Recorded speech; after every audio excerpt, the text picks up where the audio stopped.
Praise the Lord. സ്നേഹമുള്ളവരെ, തിരുനാളുകൾ എന്ന Bible പഠന പരമ്പരയിലേക്ക് സ്വാഗതം. ഇന്ന് നമ്മൾ പരിശുദ്ധ കന്യകാമറിയത്തെ സംബന്ധിക്കുന്ന ചില കാര്യങ്ങളാണ് ധ്യാന വിഷയമാക്കുന്നത്. യേശുവിൻ്റെ അമ്മ, രക്ഷകൻ്റെ അമ്മ, കന്യകാ മാതാവ് എന്നൊക്കെ അറിയപ്പെടുന്ന പരിശുദ്ധ അമ്മയ്ക്ക് ക്രിസ്തീയ സഭയിൽ വലിയ സ്ഥാനമുണ്ട്. യേശു കഴിഞ്ഞാൽ ഏറ്റവും അധികം ആദരിക്കപ്പെടുന്നത് പരിശുദ്ധ അമ്മയാണ്. അമ്മയെ സംബന്ധിച്ചുള്ള തിരുനാളുകളും അമ്മയെ സംബന്ധിച്ച് മറ്റു വിവരങ്ങളും നമ്മൾ ധ്യാന വിഷയമാക്കുന്നതിന് മുമ്പ് ബൈബിളിൽ നിന്ന് ഒരു ഭാഗം വായിക്കട്ടെ. യോഹന്നാൻ എഴുതിയ സുവിശേഷം അധ്യായം 19 തിരുവചനങ്ങൾ 25 മുതൽ 27 വരെ. യേശുവിൻ്റെ കുരിശിനരികെ അവൻ്റെ അമ്മയും അമ്മയുടെ സഹോദരിയും ക്ലോപ്പാസിൻ്റെ ഭാര്യ മറിയവും മഗ്ദലേന മറിയവും നിൽക്കുന്നുണ്ടായിരുന്നു. യേശു തൻ്റെ അമ്മയും താൻ സ്നേഹിക്കുന്ന ശിഷ്യനും അടുത്തു നിൽക്കുന്നത് കണ്ട് അമ്മയോട് പറഞ്ഞു, സ്ത്രീയെ, ഇതാ നിൻ്റെ മകൻ. അനന്തരം അവൻ ആ ശിഷ്യനോട് പറഞ്ഞു, ഇതാ നിൻ്റെ അമ്മ. അപ്പോൾ മുതൽ ആ ശിഷ്യൻ അവളെ സ്വന്തം ഭവനത്തിൽ സ്വീകരിച്ചു. ദൈവവചനമാണ് നാം കേട്ടത്. ആ നിമിഷം മുതൽ ആ ശിഷ്യൻ അവളെ സ്വന്തം ഭവനത്തിൽ സ്വീകരിച്ചു. ആരാണ് ഈ ശിഷ്യൻ എന്ന് തർക്കമുണ്ട്. യോഹന്നാനാണെന്നാണ് പൊതുവേ കരുതപ്പെടുക. യോഹന്നാൻ എന്ന് സുവിശേഷത്തിൽ പേര് പറയുന്നില്ല. യേശു സ്നേഹിച്ച ശിഷ്യൻ എന്നാണ് പറയുന്നത്. യോഹന്നാനായിരിക്കാൻ തീർച്ചയായിട്ടും സാധ്യതയുണ്ട്. പക്ഷേ അതോടൊപ്പം യേശു സ്നേഹിച്ച ശിഷ്യൻ എന്ന പേരിൽ യോഹന്നാൻ്റെ പിന്നിൽ നമ്മളെല്ലാവരുമുണ്ട്. യേശു സ്നേഹിക്കാത്തൊരു ശിഷ്യനില്ല. എല്ലാ ശിഷ്യരെയും യേശു സ്നേഹിച്ചതാണ്. അപ്പോൾ യോഹന്നാൻ എല്ലാ ശിഷ്യരുടെയും ഒരു പ്രതീകമായി നിൽക്കുകയാണ്. ആ പ്രതീകമായി നിൽക്കുന്ന ശിഷ്യനോടാണ് പറയുക, ഇതാ നിൻ്റെ അമ്മ. ഇപ്പോൾ പരിശുദ്ധ കന്യകാമറിയത്തെ യേശു തന്നെ അമ്മയായി നമുക്ക് നൽകിയിരിക്കുന്നു. ഇതാണ് നമ്മുടെ വിചിന്തനത്തിൻ്റെയൊക്കെ തുടക്കം. പരിശുദ്ധ അമ്മയെക്കുറിച്ച് രണ്ട് വ്യത്യസ്ത കാഴ്ചപ്പാടുകൾ ഇന്ന് നിലനിൽക്കുന്നുണ്ട്. കത്തോലിക്ക സഭയിലും മറ്റ് സഭകളിലും, പ്രത്യേകിച്ച് പ്രോട്ടസ്റ്റൻ്റ് പെന്തക്കോസ്ത് സഭകളിലും. പ്രോട്ടസ്റ്റൻ്റ് സഭകൾ പൊതുവേ മറിയത്തിന് കാര്യമായ പ്രാധാന്യമൊന്നും കൊടുക്കുന്നില്ല എന്നുള്ളതാണ് വാസ്തവം. അധിക പങ്കും പല പെന്തക്കോസ്ത് സഭകളും മാതാവിനെ എന്തോ ഒരു ശത്രുവായി കണക്കാക്കുന്നത് പോലെ തോന്നും. കത്തോലിക്കർ മാതാവിനെ ആരാധിക്കുന്നു, മാതാവിനെ ദൈവത്തിൻ്റെ തന്നെ ഭാഗമാക്കി മാറ്റുന്നു. അതേസമയം മറിയത്തിന് യാതൊരു സ്ഥാനവും സഭയിൽ ഉണ്ടാകേണ്ടതല്ല, ബൈബിളിൽ ഒരു പ്രാധാന്യം കൊടുക്കുന്നില്ല എന്ന ഒരു കാഴ്ചപ്പാട് നിലനിൽക്കുന്നുണ്ട് പല ക്രിസ്തീയ സഭാ സമൂഹങ്ങളുടെയും ഇടയിൽ. പ്രധാനമായിട്ടും യോഹന്നാൻ്റെ സുവിശേഷത്തെ ആസ്പദമാക്കിയാണ് ഇപ്രകാരം ഒരു നിലപാട് സ്വീകരിക്കുന്നത്. യോഹന്നാൻ്റെ സുവിശേഷത്തിൽ യേശു ഒരിക്കൽ പോലും തന്നെ അമ്മേ എന്ന് വിളിക്കുന്നില്ല. 2 തവണ മാത്രമേ യോഹന്നാൻ സുവിശേഷത്തിൽ പരിശുദ്ധ കന്യകാമറിയം പ്രത്യക്ഷപ്പെടുന്നുള്ളൂ. ഒന്ന് കാൽവരിയിലും മറ്റത് കാനായിലും. 2 സ്ഥലത്തും യേശു അമ്മയെ സ്ത്രീയെ എന്നാണ് വിളിക്കുക. അപ്പോൾ സ്ത്രീയെ എന്ന് വിളിച്ച് തള്ളിപ്പറഞ്ഞ ഒരാളെ എന്തുകൊണ്ട് കത്തോലിക്കർ എത്രമാത്രം വലിയ ആദരവോടുകൂടി ആരാധനാഭാവത്തോടുകൂടി സ്വീകരിക്കുന്നു എന്ന് മനസ്സിലാകുന്നില്ല എന്നാണ് പലരും പറയുക. അതുകൊണ്ട് മാതാവിനെ അവഹേളിക്കുക എന്നുള്ളത് എന്തോ ഒരു ഫാഷനായി കണക്കാക്കുന്ന ക്രിസ്ത്യാനികളുമുണ്ട്. ഇപ്പോൾ യേശു തന്നെ തള്ളിപ്പറഞ്ഞതാണല്ലോ, പിന്നെ എന്തിനാണ് അമ്മയെ? അപ്പോൾ യേശുവാണ് ഏക മധ്യസ്ഥൻ, പിന്നെ വേറെ മധ്യസ്ഥനെ നമുക്ക് ആവശ്യമില്ല.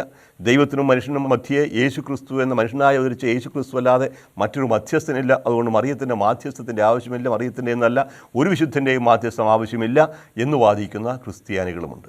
തുടക്കത്തിലേ ഒന്ന് പറയട്ടെ, അമ്മയെ അവഹേളിക്കുന്നതും മകനെയും അവഹേളിക്കുന്ന കാര്യം മറക്കാതിരിക്കുക. ഏതായാലും ദൈവം തിരഞ്ഞെടുത്ത ഒരു വ്യക്തിയാണ് ഈ അമ്മ. ഈ അമ്മയിലൂടെയാണ് മകൻ ഭൂമിയിലേക്ക് വന്നത്. അവൾ ഗർഭത്തിൽ സ്വീകരിച്ചതും മുലയൂട്ടി വളർത്തിയതും ഈ മകനെ അമ്മയാണ്. ആ അമ്മയെ തള്ളിപ്പറയുന്ന ഒരു വ്യക്തി, അമ്മയെ സ്ത്രീയെ എന്ന് വിളിച്ച് അവഹേളിക്കുന്ന ഒരു വ്യക്തിയാണ് യേശുവെങ്കിൽ ആ യേശുവിനെ ഒരിക്കലും സ്വീകരിക്കാൻ നമുക്ക് സാധിക്കുകയില്ല. അമ്മയെ അവഹേളിക്കുന്നവനെങ്ങനെ ദൈവമാകാൻ സാധിക്കും? ദൈവത്തിൻ്റെ മകനാകാൻ സാധിക്കും? ഒരു സാധാരണ മനുഷ്യൻ പോലും ചെയ്യാത്തതാണ്. വളരെ വ്യക്തമായിട്ടുള്ള പ്രമാണമുണ്ട്. 4-ാം പ്രമാണം ബൈബിളിൽ. മാതാവിനെയും പിതാവിനെയും ബഹുമാനിക്കുക. ഏക വാഗ്ദാനമുള്ള പ്രമാണം കൂടിയാണെന്ന് ഓർക്കുന്നത്. നല്ല പ്രായത്തോളം ഞാൻ തരുന്ന ദേശത്ത് ദീർഘകാലം ജീവിച്ചിരിക്കുന്നതിന് വേണ്ടി നിൻ്റെ മാതാവിനെയും പിതാവിനെയും ബഹുമാനിക്കുക. മാതാവിനെയും പിതാവിനെയും ബഹുമാനിക്കുന്നവൻ കൊല്ലപ്പെടണമെന്നാണ് പറയുക. മാതാവിനെ അവഹേളിക്കുന്നവൻ്റെ കണ്ണ് മലങ്കാക്ക കൊത്തിപ്പറിക്കട്ടെ എന്നൊക്കെ പറയുന്ന ബൈബിൾ ഭാഗങ്ങളുണ്ട്. അപ്പോഴേ ഏതെങ്കിലും ഒരു മകൻ അമ്മയെ അവഹേളിക്കുന്നു എന്ന് പറയുകയാണെങ്കിൽ തീർച്ചയായിട്ടും അത് ദൈവികമെന്ന് പോട്ടെ, മാനുഷികമായിട്ട് പോലും നമുക്ക് സ്വീകരിക്കാൻ സാധിക്കുന്നത്. അതുകൊണ്ട് ആദ്യമേ ഓർക്കണം, യേശുവിൻ്റെ അമ്മയാണ് ഈ കന്യക മറിയം. ഈ മറിയത്തെ യേശു ഒരിക്കലും അവഹേളിക്കുകയില്ല, തള്ളിപ്പറയുകയുമില്ല. അങ്ങനെ ഒരു സംഭവം ബൈബിളിലുണ്ടെങ്കിൽ അത് നമ്മൾ വിശദമായിട്ട് പഠിക്കേണ്ടതുണ്ട്. അരവൈദ്യനാളെ കൊല്ലും എന്ന് പറയാറുണ്ട്. അല്പം മുറിയും ഒക്കെ അവിടുന്ന് ഇവിടുന്നൊക്കെ ബൈബിൾ വായിച്ചെടുത്തിട്ട് ഇതാണ് ബൈബിളിൻ്റെ സന്ദേശം എന്ന് പറഞ്ഞ് ആളുകൾ തെറ്റിദ്ധരിക്കപ്പെടുകയും ചെയ്യുന്നുണ്ട്. അതുകൊണ്ട് തീർച്ചയായിട്ടും മാതാവിനെക്കുറിച്ച് ബൈബിൾ പറയുന്നത് എന്താണെന്ന് വ്യക്തമായിട്ട് മനസ്സിലാക്കേണ്ടതുണ്ട്. മറുഭാഗത്തു നിന്ന് ചില കത്തോലിക്ക വിശ്വാസികളുടെ വിശ്വാസം പലപ്പോഴും അതിരുകളെ ലംഘിക്കുന്നത് പോലെ തോന്നും.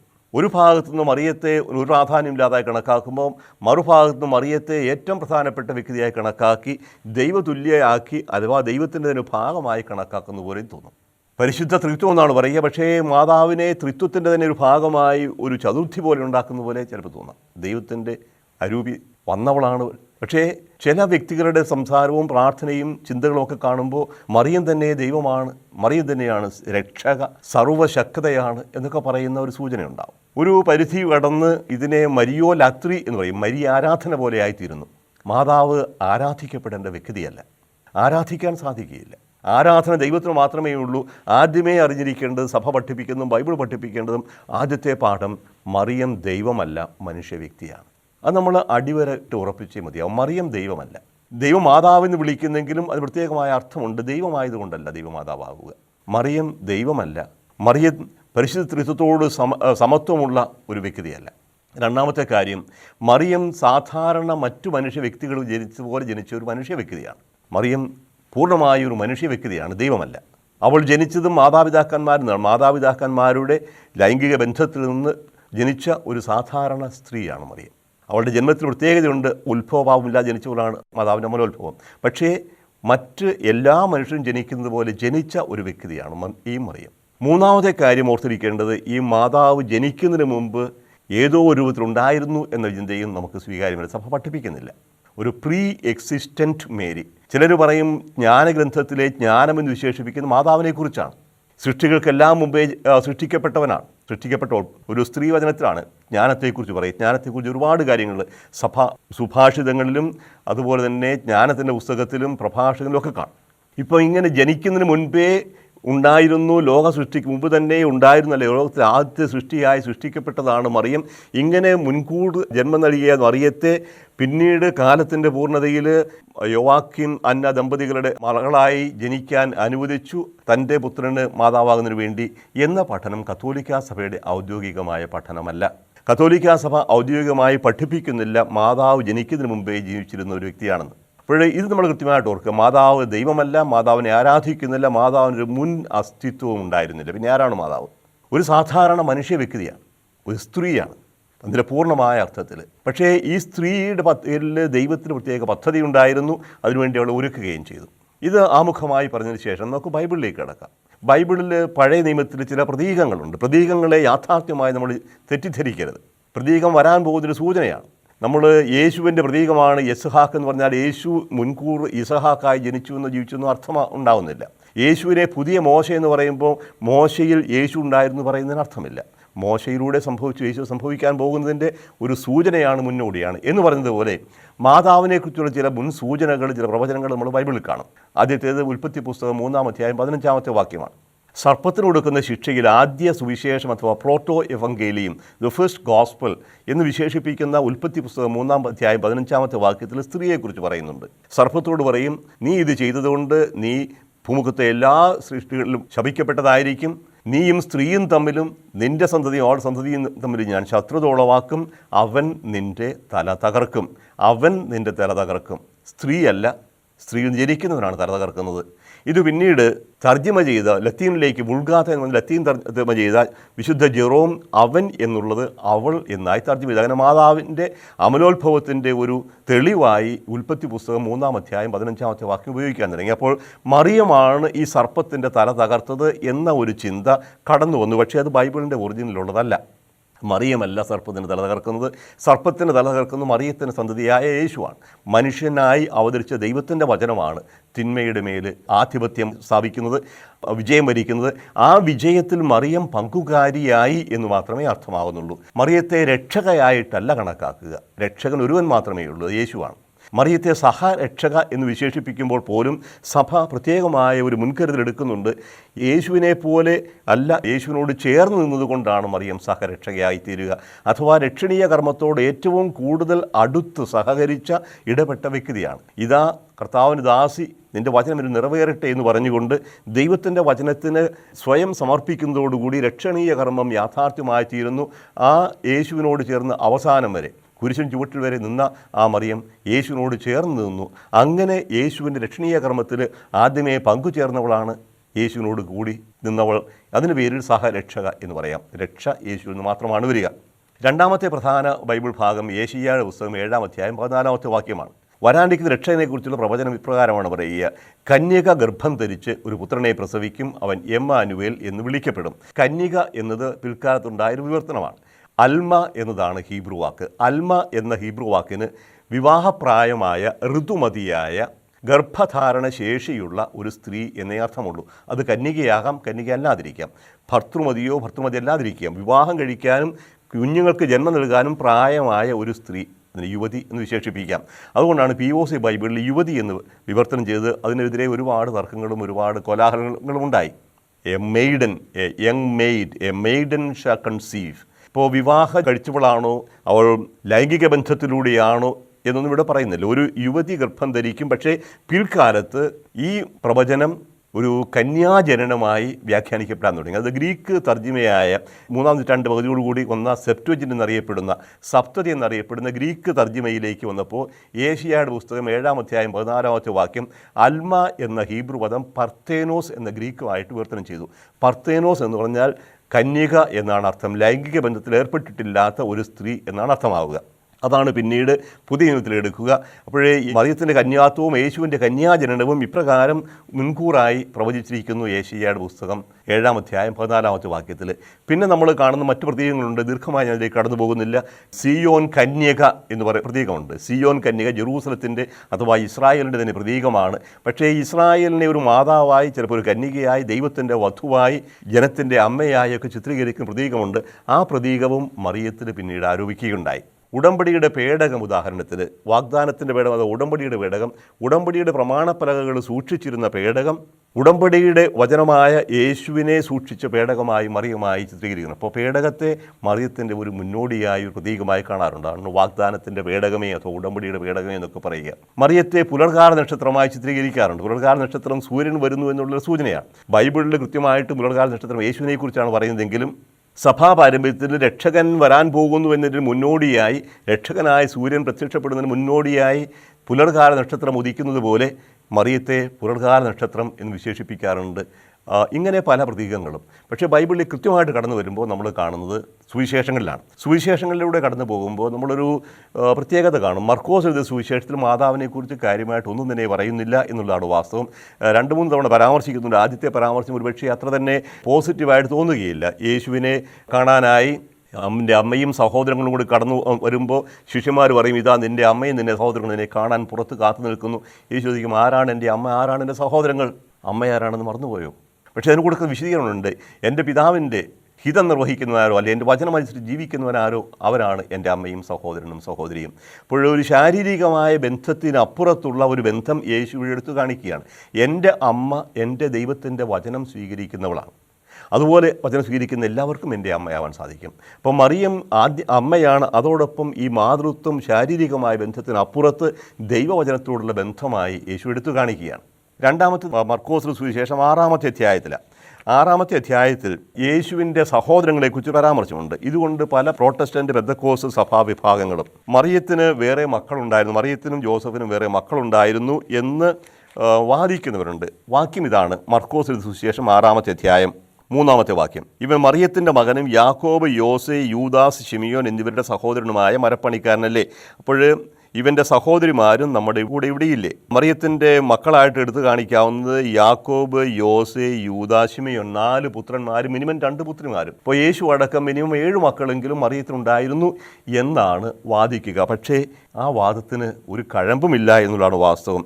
സഹോദരൻ സഹോദരി എന്ന് പറയുന്നതുകൊണ്ട് ഒരേ ഉദരത്തിൽ ജനിച്ചവരായിരിക്കണം എന്നില്ല. ഇവിടെ സഹോദരൻ എന്ന് പറയുന്ന യാക്കോബ്, യോസയെക്കുറിച്ചൊക്കെ മർക്കോസ് തന്നെ പിന്നീട് പരാമർശിക്കുന്നുണ്ട്. 15-ാമത്തെ അധ്യായം 40-ാമത്തെ വാക്യത്തിൽ. 15-ാമത്തെ അധ്യായം 40-ാം വാക്യം ഇപ്രകാരമാണ് കാണുക. ഇതെല്ലാം കണ്ടുകൊണ്ട് ദൂരെ കുറെ സ്ത്രീകൾ നിന്നിരുന്നു. മഗ്ദലേന മറിയവും യോസയുടെയും ചെറിയ യാക്കോബിൻ്റെയും അമ്മയായ മറിയവും. ഇവിടെ പറഞ്ഞ യാക്കോബ്, യോസെ മറിയത്തിൻ്റെ മക്കളാണെന്ന് പറയുമ്പോൾ അത് യേശുവിൻ്റെ അമ്മയായ മറിയമല്ല, മറ്റൊരു മറിയമാണ്. ആരാണ് മറിയം? യേശുവിൻ്റെ കസിൻസ് ആണെന്ന് കണക്കാക്കപ്പെടാറുണ്ട്. ജോസഫിൻ്റെ സഹോദരിയായിരിക്കാം. ഏതായാലും യോസയുടെയും യാക്കോബിൻ്റെയും അമ്മ മറിയം യേശുവിൻ്റെ അമ്മയായ മറിയമല്ല. ഇവരെക്കുറിച്ച് 16-ാം അധ്യായം മർക്കോസ് 16-ാം അധ്യായം 1-ാമത്തെ വാക്യത്തിൽ വീണ്ടും പറയുന്നു. സാബത്ത് കഴിഞ്ഞപ്പോൾ മഗ്ദലേന മറിയവും യാക്കോബിൻ്റെ അമ്മയായ മറിയവും യാക്കോബിൻ്റെ അമ്മയായ മറിയവും സലോമിയും. അത് യേശുവിൻ്റെ അമ്മയല്ല. അപ്പോൾ യേശുവിൻ്റെ സഹോദരങ്ങൾ എന്ന് പറഞ്ഞതുകൊണ്ട് യോസഫിനും മറിയത്തിനും വേറെ മക്കളുണ്ടായിരുന്നു എന്ന ഒരു നിഗമനം ശരിയല്ല. അതിന് ഉപോദ്ബലകമായി എടുത്തു കാണിക്കുന്ന മറ്റൊരു വാക്യമുണ്ട്. മത്തായി എഴുതിയ സുവിശേഷം 1-ാമത്തെ അധ്യായത്തിൽ യേശുവിൻ്റെ ജനനത്തെക്കുറിച്ച് പറയുമ്പോൾ ഇപ്രകാരമാണ് ഇത് രേഖപ്പെടുത്തിയിരിക്കുന്നത്. 1-ാമത്തെ അധ്യായം 25-ാമത്തെ വാക്യം. പുത്രനെ പ്രസവിക്കുന്നതുവരെ അവളെ അവൻ അറിഞ്ഞില്ല. പുത്രനെ പ്രസവിക്കുന്നതുവരെ അവളെ അവൻ അറിഞ്ഞില്ല എന്ന് പറയുമ്പോൾ അതിനുശേഷം അറിഞ്ഞു എന്ന സൂചനയുണ്ട് എന്നാണ് വ്യാഖ്യാതാക്കൾ പലതും കരുതുക. മരിക്കുന്നവരെ കുടിച്ചില്ല എന്ന് പറഞ്ഞാൽ മരണത്തിന് ശേഷം കുടിയായിരുന്നു എന്ന് അർത്ഥമാവുന്നില്ല. അതുവരെ എന്ന് പറഞ്ഞാൽ അതിനുശേഷം എന്ത് സംഭവിച്ചു എന്ന് സൂചിപ്പിക്കുന്നില്ല. ഇവിടെ മത്തായി എടുത്ത് പറയാൻ ഉദ്ദേശിക്കുന്ന ഒരേ ഒരു കാര്യം, യേശു ജനിച്ചത് കന്യകയിൽ നിന്നാണ്. ഇവിടെ മറിയമോ മറിയത്തിൻ്റെ കന്യാത്വമോ അല്ല, യേശുവിൻ്റെ കന്യാജനനമാണ് മത്തായിയുടെ സുവിശേഷത്തിൽ മുഖ്യമായി നിൽക്കുന്നത്. യേശു ദൈവത്തിൻ്റെ പുത്രനാണ്, ജോസഫ് യേശുവിൻ്റെ വളർത്തുപിതാവ് മാത്രമാണ് എന്ന ഒരു വിശദീകരണമാണ്, അല്ലെങ്കിൽ ഒരു അറിവാണ്, വെളിപാടാണ് നമുക്ക് മത്തായിലും ലൂക്കായിലും കിട്ടുന്നത്. മറിയത്തിൻ്റെ കന്യാകത്വത്തെക്കുറിച്ചുള്ള ഒരു സൂചന ഇവിടെയുണ്ട്. അതിനുശേഷം എന്ത് സംഭവിച്ചു എന്ന് പറയുക സുവിശേഷത്തിൻ്റെ ഭാഗമല്ല. പറയാത്ത കാര്യങ്ങൾ ഉണ്ടായിരുന്നു എന്ന് ഊഹിക്കുന്നതിലും അർത്ഥമില്ല. അപ്പോഴേ മറിയത്തെ സംബന്ധിച്ച് ബൈബിൾ നൽകുന്ന ആദ്യത്തെ പാഠം യേശുവിൻ്റെ അമ്മയാണ്, അവൾ കന്യകയുമാണ്. മർക്കോസിന് സുവിശേഷത്തിൽ ഇത്രയേ കാണുന്നുള്ളൂ. മത്തായിലേക്ക് വരുമ്പോഴേക്കും ഒരു പടി കൂടി കടന്ന് മറിയത്തിൻ്റെ കന്യകാത്വത്തിൽ പ്രാധാന്യം കൊടുക്കുന്നു. യേശുവിൻ്റെ കന്യാജനനം, കന്യകയിൽ നിന്നാണ് യേശു ജനിച്ചത് എന്നതിന് മത്തായി വലിയ ഊന്നൽ കൊടുക്കുന്നുണ്ട്. മത്തായി എഴുതിയ സുവിശേഷത്തിൽ മംഗലവാർത്ത അഥവാ യേശുവിൻ്റെ ജനനം അറിയിക്കപ്പെടുന്നത് മറിയത്തിനല്ല, ജോസഫിനാണ്. അതിന് കാരണമുണ്ട്. മത്തായി എഴുതിയ സുവിശേഷത്തിൽ യേശു ദാവീദിൻ്റെ പുത്രനാണ് എന്ന് എടുത്തു കാണിക്കാൻ പ്രത്യേക താല്പര്യം കാണിക്കുന്നു. കാരണം യഹൂദ ക്രൈസ്തവരെ ഉദ്ദേശിച്ചാണ് സുവിശേഷം എഴുതപ്പെടുന്നത് കരുതുന്നതുകൊണ്ട് പ്രവചനങ്ങളുടെ പൂർത്തീകരണമാണ് യേശുവിൽ നടക്കുന്നത് എന്ന് എടുത്തു കാണിക്കുക ഈ സുവിശേഷത്തിൻ്റെ പ്രത്യേകതയാണ്. അബ്രാഹത്തിൻ്റെ പുത്രനായ ദാവീദിൻ്റെ പുത്രൻ യേശു ക്രിസ്തുവിൻ്റെ വംശാവലി ഗ്രന്ഥം എന്ന് പറഞ്ഞുകൊണ്ട് ആരംഭിക്കുന്നു. അപ്പോൾ ദാവീദിൻ്റെ പുത്രനാണ് യേശുവെങ്കിൽ യേശുവിൻ്റെ പിതാവ് ദാവീദിൻ്റെ ഗോത്രത്തിൽപ്പെട്ടവനായിരിക്കണം. അങ്ങനെ ഒരു നൈയാമികമായ നിയമാനുസൃതമായ ഒരു പൈതൃകത്തെക്കുറിച്ച് സൂചിപ്പിക്കാൻ വേണ്ടിയാണ് ജോസഫിനെ കുറിച്ച് പറയുക. 1-ാം അധ്യായം 16-ാമത്തെ വാക്യം. യാക്കോബ് മറിയത്തിൻ്റെ ഭർത്താവായ ജോസഫിൻ്റെ പിതാവായിരുന്നു, അവളിൽ നിന്ന് ക്രിസ്തു എന്ന് വിളിക്കപ്പെടുന്ന യേശു ജനിച്ചു. ഇതുവരെ പിതാവിൽ ജനിച്ചതിനെക്കുറിച്ച് പറയും, ഇവിടെ അവസാനം വരുമ്പോൾ മറിയത്തിൽ ജനിച്ചു എന്ന് പറയും. മറിയത്തിൻ്റെ ഭർത്താവായിരുന്നു ജോസഫ്, പക്ഷേ യേശു ജനിച്ചത് ഈ ഭർത്താവിൽ നിന്നല്ല എന്ന് തുടർന്നുള്ള വിവരണം എടുത്തു കാണിക്കും. പരിശുദ്ധാത്മാവിനാൽ ഗർഭിണിയായി കാണപ്പെട്ടു. അതാ എൻ്റെ അർത്ഥം മനസ്സിലാവാതെ ജോസഫിൻ്റെ സംശയങ്ങളും തെറ്റിദ്ധാരണകളും തിരുത്തുന്ന ദൈവിക ദർശനവുമൊക്കെ തുടർന്ന് പറയുന്നുണ്ട്. അവിടെ മത്തായിയുടെ സുവിശേഷത്തിൽ പ്രധാനമായും എടുത്തു കാണിക്കുന്നത് മറിയം കന്യകയാണ്, യേശുവിൻ്റെ രക്ഷകനായ യേശുവിൻ്റെ അമ്മയാണ്. ഈ അമ്മയോടൊന്നിച്ചാണ് മറ്റുള്ള ജനങ്ങൾ യേശുവിനെ കാണുക.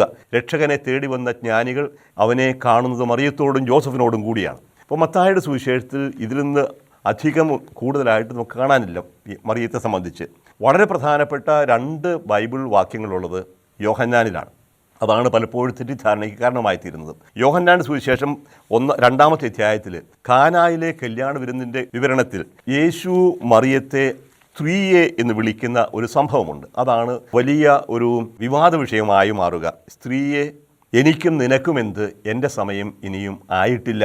അവർക്ക് വീഞ്ഞില്ല എന്ന് പറഞ്ഞ മറിയത്തോട് യേശു ചോദിക്കുന്നത്, സ്ത്രീയെ എനിക്കും നിനക്കുമെന്ത്, എൻ്റെ സമയം ഇനിയും ആയിട്ടില്ല എന്ന് പറഞ്ഞാൽ യേശു മറിയത്തെ തള്ളിപ്പറയുകയാണോ? അമ്മേ എന്ന് പറയാമായിരുന്നില്ലേ? എനിക്കും നിനക്കും തമ്മിലെന്ത് എന്ന് സത്യവേദ പുസ്തകം കൂട്ടിച്ചേർത്തിട്ടുണ്ട്. What to you and to me woman, what between you and me പറയും. തമ്മിൽ എന്നുള്ളത് ഒറിജിനൽ ബൈബിളിലുള്ളതല്ല, POC ബൈബിളിലുമല്ല, സത്യവേദ പുസ്തകം ഇത് കൂട്ടിച്ചേർത്തതാണ്. എന്ന് പറഞ്ഞാൽ നമ്മൾ തമ്മിൽ ബന്ധമില്ല എന്ന് സ്ഥാപിക്കാൻ വേണ്ടി അതല്ല ഇവിടെ അർത്ഥം. സ്ത്രീയെ എന്ന് വിളിക്കുന്നതിൻ്റെ അർത്ഥം അമ്മയെന്ന് വിളിക്കാനുള്ള വൈമുഖ്യവുമല്ല. അമ്മയെന്ന് വിളിച്ചാൽ കിട്ടാത്ത ഒരർത്ഥം ഈ പദത്തിനുണ്ട്. സ്ത്രീയെ, നീയും സ്ത്രീയും തമ്മിലും ഞാൻ ശത്രുത ഉളവാക്കും എന്ന് പറഞ്ഞ ആദ്യ സ്ത്രീയുടെ ബദലായി നിൽക്കുന്ന ആ ഒരു ഹവ്വായുടെ സ്ഥാനത്ത് നിൽക്കുന്ന പുതിയ ഹവ്വായായി മറിയത്തെ ചിത്രീകരിക്കണമെങ്കിൽ അമ്മ എന്ന് പറഞ്ഞാൽ ആവുകയില്ല, സ്ത്രീ എന്ന് പറഞ്ഞാൽ ആവുകയുള്ളൂ. അപ്പോൾ സ്ത്രീ വർഗത്തിന് ഹവ്വായിലൂടെ ഉണ്ടായ ഈ ദോഷം മറിയത്തിലൂടെ പരിഹരിക്കപ്പെടുന്നു എന്ന സൂചനയാണ് സ്ത്രീയെ എന്ന പദം കൊണ്ടുണ്ടാകുന്നത്. രണ്ടാമത്തേത്, എനിക്കും നിനക്കും എന്ത് എന്ന ചോദ്യത്തിൽ ഈ ചോദിക്കുന്ന കാര്യം, നീ ചോദിക്കുന്ന കാര്യം ഇവിടെ വീഞ്ഞ് അത്ഭുതകരമായി ഉണ്ടാക്കുക എന്ന് പറഞ്ഞാൽ പരസ്യജീവിതം ആരംഭിക്കുക എന്നാണ് അർത്ഥം. ആ പരസ്യജീവിതം നയിക്കുന്നത് കുരിശിലേക്കായിരിക്കും. കുരിശിലൂടെയുള്ള മഹത്വീകരണമാണ് സംഭവിക്കുക. അപ്പോൾ യേശുവിനെ ഇപ്രകാരം ഒരു പ്രവർത്തനത്തിന് പ്രേരിപ്പിക്കുമ്പോൾ അതിൻ്റെ അർത്ഥം മനസ്സിലാകുന്നുണ്ടോ? ഞാനിവിടെ ഒരു അത്ഭുതം പ്രവർത്തിക്കുക എന്നാൽ എൻ്റെ കുരിശിലേക്കുള്ള വഴി തുടങ്ങുകയെന്നാണ് അർത്ഥം. അതാണ് എനിക്കും നിനക്കും എന്ത് എന്ന് നീ മനസ്സിലാക്കുന്നുണ്ടോ? മറിയം മനസ്സിലാക്കിക്കൊണ്ട് തന്നെ ആയിരിക്കാം, അല്ലായിരിക്കാം. ഏതായാലും മറിയം ഉറച്ചു വിശ്വസിച്ചു, തർക്കത്തിൽ നിൽക്കുന്നില്ല. അവൾ വിശ്വസിച്ചു, താൻ ചോദിച്ചത് ലഭിക്കുമെന്ന് അവൾക്ക് ബോധ്യമുണ്ടായിരുന്നു. വേലക്കാരോട് പറഞ്ഞു അവൻ പറയുന്നത് ചെയ്യുക. മറിയം ഇന്നും അത് തന്നെയാണ് ചെയ്യുന്നത്. മറിയം ഒരിക്കലും കേന്ദ്രമല്ല.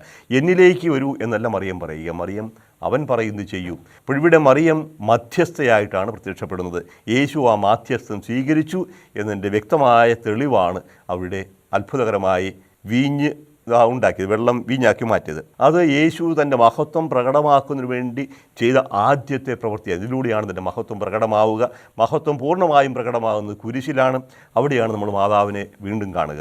അവിടെ നമ്മൾ വായിച്ചു കേട്ട ഭാഗമാണ് യേശുവിൻ്റെ കുരിശിൻ്റെ അരികെ യേശുവിൻ്റെ അമ്മയും യേശു സ്നേഹിച്ച ശിഷ്യൻ നിന്നിരുന്നു. യേശുവിൻ്റെ അമ്മ എന്ന് സുവിശേഷൻ 2 തവണയും പറയുന്നു. പക്ഷേ യേശുവിൻ്റെ വായിൽ വീണ്ടും സ്ത്രീയാണ്. അവിടെ ഒരു കാരണവശാലും യേശുവിന് തെറ്റിദ്ധരിപ്പിക്കപ്പെടാൻ യാതൊരു സാധ്യതയുമില്ല.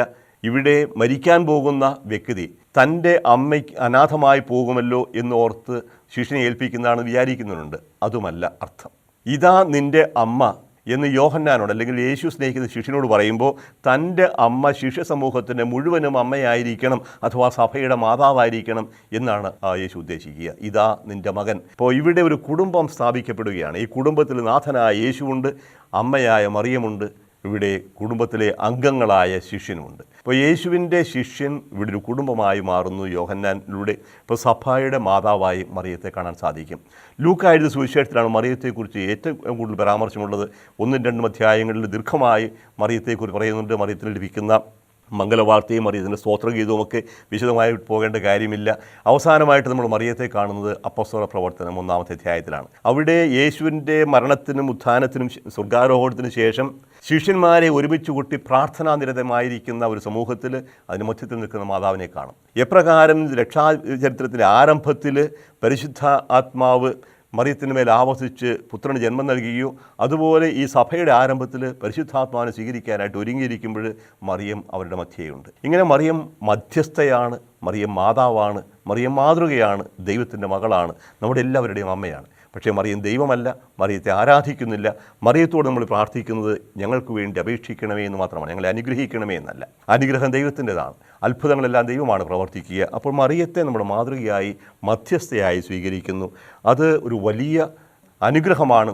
ഓർക്കുക, യേശു നമുക്ക് അവസാനമായി നൽകുന്ന തൻ്റെ ഏറ്റവും അവസാനത്തെയും വലിയ സമ്മാനവുമാണ് ഇതാ നിൻ്റെ അമ്മ. സ്വന്തം അമ്മയെ നമുക്ക് അമ്മയായി തന്നിരിക്കുന്നു. ആ അമ്മയെ നമ്മൾ സ്വീകരിക്കണം സ്വന്തം അമ്മയായി. ആ ശിഷ്യൻ അവളെ തൻ്റെ ഭവനത്തിൽ സ്വീകരിച്ചു, തൻ്റെ ഹൃദയത്തിൽ സ്വീകരിക്കുന്നു. അത് നമ്മൾ ചെയ്യണം. മാതാവിനെക്കുറിച്ച് നമ്മൾ ഇനിയും പഠിക്കുന്നതാവും. മാതാവിൻ്റെ ചില തിരുനാളുകൾ നമ്മൾ ചർച്ചാ വിഷയമാക്കുന്നതാണ്. ഇവിടെയാണ് ശ്രമിച്ചത് മാതാവിനെക്കുറിച്ച് സഭയും ബൈബിളും പറയുന്ന ചില കാര്യങ്ങൾ പൊതുവായിട്ട് എടുത്തു കാണിക്കാൻ വേണ്ടിയിട്ടാണ്. വത്തിക്കാൻ സുനോദോസിൻ്റെ ഏറ്റവും പ്രധാനപ്പെട്ട രേഖയായ ലൂമൻ ജെൻസിയും സഭയെ സംബന്ധിച്ച രേഖയുടെ അവസാനത്തെ അധ്യായം പരിശുദ്ധ കന്യകാമറിയത്തെക്കുറിച്ചാണ്. മാതാവിനെക്കുറിച്ച് തന്നെ ഒരു രേഖ വേണമെന്ന് പിതാക്കന്മാർ പലരും ആവശ്യപ്പെട്ടെങ്കിലും അവസാനം സഭയുടെ തന്നെ ഭാഗമായിട്ടാണ് മാതാവിനെ അവതരിപ്പിച്ചിരിക്കുന്നത്. അപ്പോൾ സഭയിൽ നിന്ന് വേറിട്ട്, യേശുവിൽ നിന്ന് വേറിട്ട് മാതാവിൻ്റെ സ്ഥാനമില്ല. പക്ഷേ ഇതിനോട് ചേർന്ന് നിൽക്കുമ്പോൾ മറിയം സഭയുടെ അമ്മയാണ്, സഭയുടെ പ്രതീകമാണ്, നമ്മുടെ എല്ലാവരുടെയും അമ്മയാണ്, സഹരക്ഷകയാണ്. അമ്മയോട് നമുക്ക് പ്രാർത്ഥിക്കാം. കാരുണ്യവാനും സ്നേഹനിധിയുമായ ദൈവമേ, പരിശുദ്ധ കന്യകാമറിയത്തെ ഞങ്ങൾക്കെല്ലാവർക്കും അമ്മയായി നൽകാൻ തിരുവുള്ളമായ ആ വലിയ കൃപയെ അങ്ങേക്ക് നന്ദി പറയുന്നു. ആ അമ്മയിലൂടെ ഞങ്ങൾക്ക് നിരവധിയായ കൃപകൾക്ക്, ആ അമ്മയിലൂടെ ഞങ്ങൾക്ക് നൽകുന്ന ആശ്വാസത്തിന്, പ്രത്യാശയ്ക്ക് ഞങ്ങൾ അങ്ങേക്ക് നന്ദി പറയുന്നു. പരിശുദ്ധ അമ്മയെ കുരിശിൻ ചുവട്ടിൽ വെച്ച് ഞങ്ങൾക്കെല്ലാവർക്കും അവിടുത്തെ തിരുപുത്രനാണല്ലോ അങ്ങയെ ഞങ്ങൾക്ക് അമ്മയായി നൽകിയത്. ഇതാ നിൻ്റെ അമ്മ എന്ന് പറഞ്ഞുകൊണ്ട് അമ്മയെ ഞങ്ങൾക്ക് തന്ന യേശുവെ ഞങ്ങൾ അങ്ങയെ സ്തുതിക്കുന്നു. ആ അമ്മയുടെ സഹായം തേടുന്നതിനും, ആ അമ്മയുടെ മാതൃക അനുസരിക്കുന്നതിനും, ആ അമ്മയുടെ വാക്ക് കേട്ട് എപ്പോഴും അങ്ങിലേക്ക് തിരിയുന്നതിനും അവിടെ ഞങ്ങളെ സഹായിക്കണമേ. പരിശുദ്ധ അമ്മയെ സഭയ്ക്കും വേണ്ടി, മുഴുവനും വേണ്ടി, ഞങ്ങൾക്കെല്ലാവർക്കും വേണ്ടി, പ്രത്യേകിച്ചും ഞങ്ങളുടെ മരണസമയത്തും പ്രാർത്ഥിക്കണമേ. എപ്പോഴും എന്നേക്കും. ആമേൻ.